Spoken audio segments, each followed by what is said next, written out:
What is human-wildlife conflict? It's a term that is increasingly appearing in the news from all parts of the country.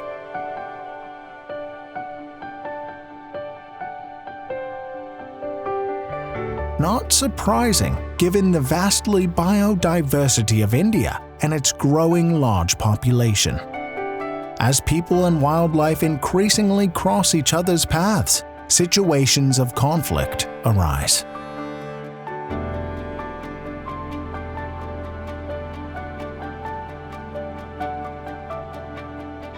The human-animal conflict is one of the major issues in the Karnataka, and we being one of the major state where the 6,000 plus elephants are there, and every year we are losing some 25 to 30 people in the encounter which is happening unfortunately with the elephants. This situation is mirrored in all parts of India, where people cohabitate spaces that other species have considered their home for centuries. Human-wildlife conflict is the negative interaction between humans and wild animals, leading to adverse impacts. Loss of human lives, livestock, crop, and other properties are few ways in which humans suffer from the conflict. Sadly, it also equally threatens the survival of wild animals and removes their sense of security and well-being from the only places they know as home.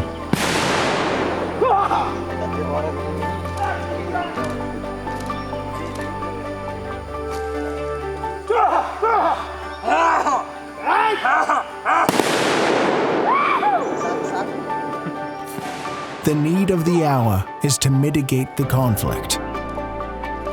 In West Bengal, we have about 450 elephants, but the human casualty is much more compared to any other state, which is around 100 per year.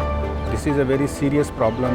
And this is where a collaborative effort has been initiated. The Indo-German Development Cooperation Project on Human-Wildlife Conflict Mitigation in India is commissioned by the German Federal Ministry for Economic Cooperation and Development and is being implemented by GIZ.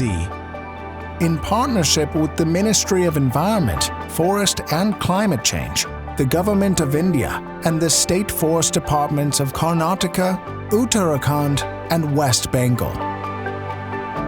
The project measures are being implemented at the national level, starting with 3 project partner states: Karnataka, West Bengal, and Uttarakhand. In partnership with the Ministry of Environment, Forest and Climate Change and 3 state partners, these 3 landscapes were chosen to study the concept of human-wildlife conflict mitigations. The project aims at providing technical support at the national level and in select partner states for effective implementation of human-wildlife conflict mitigation measures. The project takes the approach of harmonious coexistence by ensuring that both human and wildlife are protected from conflicts. This approach follows the modern wildlife conservation principles to balance the needs of people with the conservation of nature. GIZ and their team conducted series of training programs for enhancing the capacities of our frontline staff, right from the level of forest watchers to range forest officers. And our feedbacks also has been given to the GIZ team on a regular basis through consultative processes, online workshops, trainings, etc. And we have also received lots of support from the GIZ team with respect to capacity development. Based on feedback from field officers and working closely with ground staff across the forests of India, efforts are being made to ensure both humans and wildlife are kept safe from the conflict. It is not easy to mediate the opposing interests of humans and wildlife over green areas, but a measured and informed approach is initiated to ensure support and participation from conflicted localities. Conflict situation ಇದ್ದಾಗ front line staff ನಾವು ಯಾವ ರೀತಿ ಅದನ್ನು handle ಮಾಡಬೇಕು, public ಮಾಬ್ನ ಯಾವ ರೀತಿ control ಮಾಡಬೇಕು, ಹಾಗೂ ಜನಗಳಿಗೆ ಹಾಗೂ ಜನಪ್ರತಿನಿಧಿಗಳಿಗೆ ಆ ಒಂದು ಸಿಚುವೇಶನ್ಸ್ನ ಯಾವ ರೀತಿ ಮನವರಿಕೆ ಮಾಡಿಕೊಡ್ಬೇಕು. ಮತ್ತು ಅದಲ್ಲದೆ ಎಕ್ಸಿಸ್ಟಿಂಗು ಸ್ಟ್ಯಾಂಡರ್ಡ್ ಆಪ್ರೇಟಿಂಗ್ ಪ್ರೊಸೀಜರ್ ಪ್ರಕಾರ ನಾವು ಆ ಒಂದು ಸಿಚುವೇಷನ್ನ ಯಾವ ರೀತಿ ಹ್ಯಾಂಡ್ಲ್ ಮಾಡಬೇಕು ಮತ್ತು ಪ್ರೊಸೀಜರ್ನ ಯಾವ ರೀತಿ ಫಾಲೋ ಅಪ್ ಮಾಡಬೇಕು ಅನ್ನೋದು ತುಂಬಾ ಕಲ್ತ್ಕೊಂಡ್ವಿ. The project has supported 8 national and state-level training institutions in integrating a holistic approach to HWC mitigation into their curriculum. Change is being affected by development of a competency framework, curriculum development and pilot testing of trainings, implementation of cross-sector training of trainers, and developing a network of trainers across India. Protection and conservation ಇಶ್ಯೂಸ್ನ ಯಾವ ರೀತಿ handle ಮಾಡಬೇಕು, ನಂತರ habitat improvement ಅಥವಾ ನಮ್ಮ concerns ನಮ್ಮ ರೇಂಜಲ್ಲಿ division ಲೆವೆಲಲ್ಲಿ ಇರ್ತಕ್ಕಂಥ ಸ್ಪೀಸೀಸ್ ಇನ್ ಇಂಪಾರ್ಟೆಂಟ್ ಬಗ್ಗೆ ಹೆಚ್ಚು ಪ್ರಾಮುಖ್ಯತೆ ಕೊಟ್ಟು ಅವುಗಳ ಹ್ಯಾಬಿಟ್ಯಾಟ್ನ ಯಾವ ರೀತಿ ಇಂಪ್ರೂವ್ಮೆಂಟ್ ಮಾಡಬೇಕು, ಅವುಗಳ ವಂಶಾಭಿವೃದ್ಧಿ ಯಾವ ರೀತಿ ಇಂಪ್ರೂವ್ ಮಾಡೋದಕ್ಕೆ ಯಾವ ರೀತಿ ಕ್ರಮ ಕೈಗೊಳ್ಬೋದು ಅದ್ರ ಬಗ್ಗೆ ಸಹ ಕಲ್ತ್ಕೊಂಡು ಇದು ಮಾಡ್ತಿದ್ವಿ. It is important to realize that human-wildlife conflict undermines existing and future conservation efforts. It also hinders achieving both global sustainable development goals and national development goals. This has given an opportunity and to strengthening harmonious coexistence between human beings and wildlife. It has given us an opportunity to develop and to learn more about what are all the problems, how the vulnerability of the farmers in the fringe areas. The project facilitated a participatory, cross-sector and inclusive approach. Through 105 workshops held between 2018 and 2021, with participants from forest wildlife, agriculture veterinary, disaster management, police, and media sectors. All these experts came together in order to develop a national action plan, standard operating procedures, guidelines, and tools to minimize wildlife-human conflict, especially in the fringe areas. A national human-wildlife conflict mitigation strategy and action plan of India was developed. 4 supplementary frameworks were created, including a common framework for state-level HWC mitigation strategy and action plans, division-level HWC management action plans, and framework for establishment and capacity development of HWC mitigation response teams.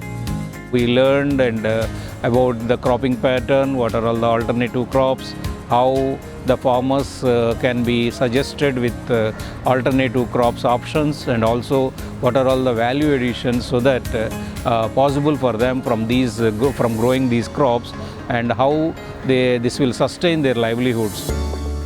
The project also trained over 254 personnel of 30 rapid response teams with over 28 competencies-based trainings implemented using a participatory training approach.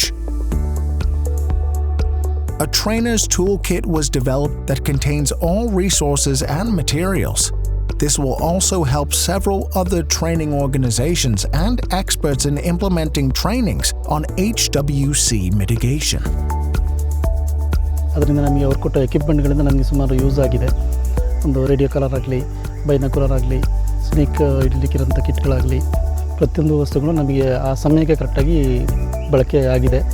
For the rapid response teams, the project procured 9 vehicles, including carnivore rescue vehicles and 5 RRT mobility vehicles, HWC mitigation equipment kit for 30 RRTs, 65 radio collars for elephants, gaur, leopards, 12 drones, 115 camera traps and other patrolling, monitoring and health and safety equipment. HWC mitigation equipment kits were procured for the 70 community-level primary response teams supported under the project. ಇವಾಗ ಯಾವುದೇ ಒಂದು tiger rescue ಅಥವಾ elephant rescue ಪ್ರೋಗ್ರೆಸಸ್ಸಲ್ಲಿ ನಾವು ಯಾವತ್ತೂ camp ಮೇಲೆ depend ಆಗಿರೋಕ್ಕಾಗಲ್ಲ. ಇವ್ರು ಕೊಟ್ಟಿರೋಂಥ equipments use ಮಾಡಿಕೊಂಡು ನಾವು ಎಲ್ಲಿ ಅಂದರೆ ತುಂಬ ಥಿಕ್ ಫಾರೆಸ್ಟ್ ಆಗಿದ್ರೂ ಪರವಾಗಿಲ್ಲ, ನಮಗೆ ಇದು ತುಂಬ ಹೆಲ್ಪಿಗೆ ಬರುತ್ತೆ. The project focused on 3 main output areas: support in development of action plan strategy, SOPs, and database, in order to deliver the best long-term, sustainable solution that could help mitigate the human-animal conflict. ಇತ್ತೀಚಿನ ದಿನಗಳಲ್ಲಿ ನಾವುಗಳೇ ಅದನ್ನು ಸ್ವತಃ ಡ್ರೋನ್ಗಳನ್ನು use ಮಾಡ್ತಾ ನಮ್ಮ ಒಂದು along the forest ಬೌಂಡ್ರಿಗಳಲ್ಲಿ patrolling ಆಗಿರ್ಬೋದು, surveillance ಆಗಿರ್ಬೋದು, ಹಾಗೂ ಇನ್ನಿತರ ಕಾಡಿನ ಮಧ್ಯ ಪ್ರದೇಶಗಳಲ್ಲಿ ಬೆಂಕಿ ಬೀಳೋದಾಗಿರ್ಬೋದು, ಇವೆಲ್ಲವನ್ನೂ ಕೂಡ ನಾವು ಡ್ರೋನ್ ಮುಖಾಂತರನೇ ಪತ್ತೆ ಹಚ್ಚೋದ್ರಲ್ಲಿ ಬಹಳ ಯೂಸ್ಫುಲ್ ಆಗಿದೆ.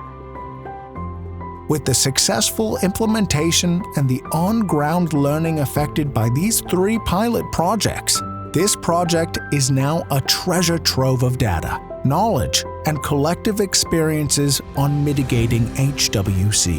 It acts as a valuable stepping stone for a national strategy on HWC mitigation, eventually leading the main purpose of its implementation to create harmonious understanding and coexistence between humans and wildlife.